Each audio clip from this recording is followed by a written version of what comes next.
Muito bem, internauta ligado no Facebook do Jornal Candeia. Só para reconstituir, né? Na semana passada, precisamente no dia 16, na terça-feira, a reportagem do Jornal Candeia esteve aqui no Alto Posto São João, aqui na entrada da cidade, com a Polícia Civil de Bariri, também com o Instituto de Criminalística. Você que acompanhou a nossa reportagem, foi feita uma coleta de combustíveis aqui, encaminhado para análise, mas já com suspeitas de irregularidade. Na ocasião, o Dr. Marcílio Frederici de Mello, delegado titular de Bariri, informou que esses tanques e bombas seriam lacrados por uma fiscalização da Agência Nacional de Petróleo. E nós estamos na manhã de hoje aqui com o Miguel Camacho, que é agente de fiscalização da ANP. Ele veio fazer esse trabalho de fiscalização aqui dos combustíveis desse estabelecimento comercial. E ele já terminou aqui o teste de alguns desses produtos. Ele vai falar para a gente agora o resultado. Miguel, muito bom dia. Queria que você falasse para a gente a respeito do trabalho que foi feito pela ANP nesse posto de combustível na manhã de hoje. Bom, primeiramente, bom dia a todos os ouvintes ou telespectadores da nossa audiência aí. Foi uma ação conjunta com a Polícia Civil, quem deu flagrante da situação no dia 16, como você disse, chegou para nós via plantão e viemos averiguar. Na averiguação local aqui, o posto estava preservado, que a polícia preservou, lacrou o posto de maneira preventiva para não lesar os consumidores, e foi constatada a existência de gasolina tipo C, fora de especificação, com aproximadamente 47% de etanol anidro misturado, quando o máximo permitido pela legislação seria 27%.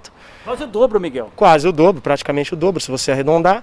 E o etanol, que em tese anidro deveria ter 92,5 grau INPM, foi constatado aproximadamente 99,5 grau INPM. Ou seja, esse etanol que foi verificado aqui na instalação, ele tem todas as características de ser um etanol anidro que, em tese, não poderia ser comercializado por um posto revendedor, porque é de exclusividade de distribuidora de combustível. Foi bom você falar disso aí, só para o nosso internauta saber.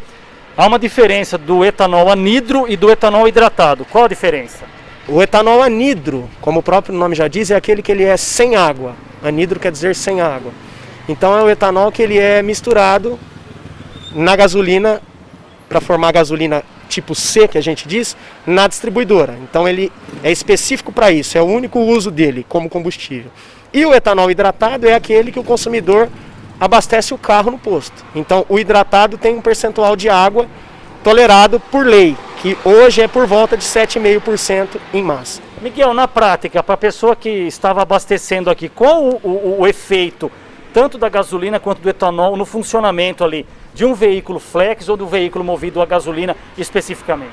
Bom, você tem o produto, o motor do carro, ele é homologado para queimar um determinado tipo de combustível com uma especificação determinada pela montadora, que é a especificação que o governo estabelece. Então, o motor, a partir do momento que você abastece ele com algo que é muito diferente da especificação que o motor foi homologado, você está danificando o motor, promovendo desgaste prematuro de componentes, borracha, vela, tudo que tem contato com o combustível vai sofrer uma degradação mais rápida. Tá.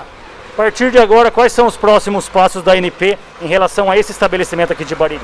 Ele vai ser interditado, né, de maneira administrativa agora, os procedimentos administrativos que vão ser adotados, em conjunto com a autoridade policial competente, a qual a gente já agradece, porque sem o flagrante deles, nada disso daqui seria possível, né?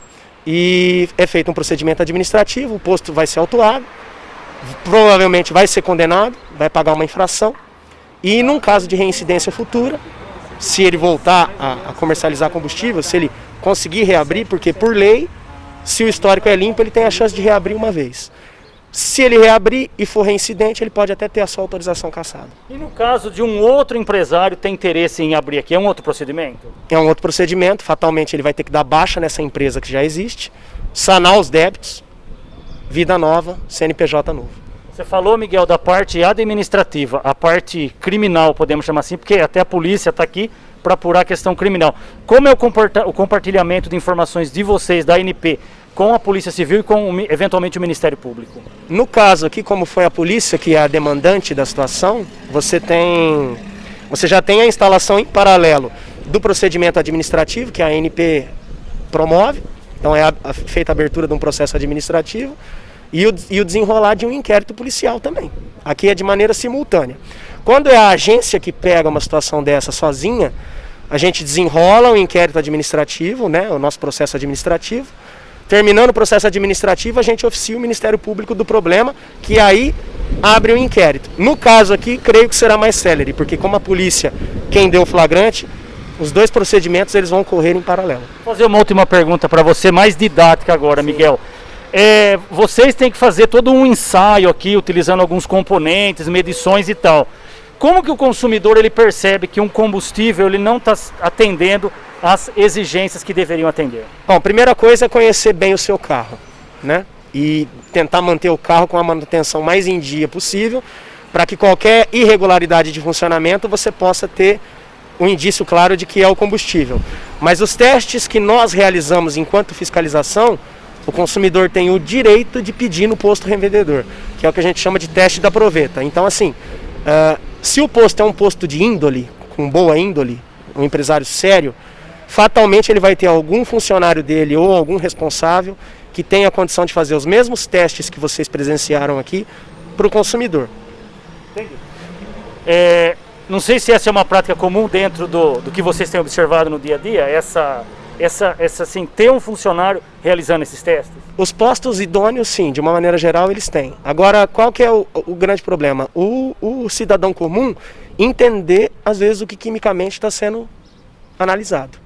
Porque não é um leigo que bate o olho num teste desse e sabe. Então, assim, exige um pouquinho de leitura e de conhecimento. Mas também não é nada, assim, de extraordinário. Se a pessoa se informar, ela consegue entender o que está sendo feito. E se ela tiver alguma dúvida em relação à qualidade do produto, até porque, às vezes, o carro não responde bem aquele combustível, procura a polícia, procura a ANP, de que forma? Quais são os canais? O que a gente orienta de saída, não existe a necessidade de você procurar a polícia de saída, a não ser que seja algo altamente flagrante. Mas os canais poderiam ser qualquer autoridade de defesa do consumidor, então polícia, numa instância seria, PROCON, mas a ANP tem canais específicos. Quais seriam? O que a gente pede que o consumidor faça para a gente, para facilitar o nosso trabalho, porque vocês também são fiscais como a gente. A gente pede que pegue o CNPJ do posto, que tenha desconfiança, e denuncie ou no www.anp.gov.br/fale conosco, tudo junto. Lá ele vai te pedir a descrição do problema, o CNPJ do posto envolvido. Você informa essas informações e transmite, pode ser de maneira anônima, ou no 0800 do posto, que é o 0800, na verdade é o CRC da ANP, né, que você pode denunciar qualquer tipo de atividade. E geralmente ele fica numa placa como essa aqui, ó, que tem aqui em cima, depois até o seu câmera pode filmar. No 0800 970 0267, que é o CRC da ANP. Agradece muito, viu, Miguel, a sua atenção aqui com a reportagem, explicando esse passo a passo do trabalho de vocês, também como que as pessoas devem ficar atentas com essa questão aí de qualidade de combustível. Nós que agradecemos e saibam que se vocês denunciarem, vocês ajudam a ANP e as autoridades competentes. Conversamos aqui então com o Miguel Camacho, do setor de fiscalização da Agência Nacional do Petróleo. Reportagem completa na edição de sábado do Jornal Candeia. Imagens de Robertinho Coleta, reportagens de Alcir Zago, Facebook do Jornal Candeia. Jornal Candeia. Informação na sua vida.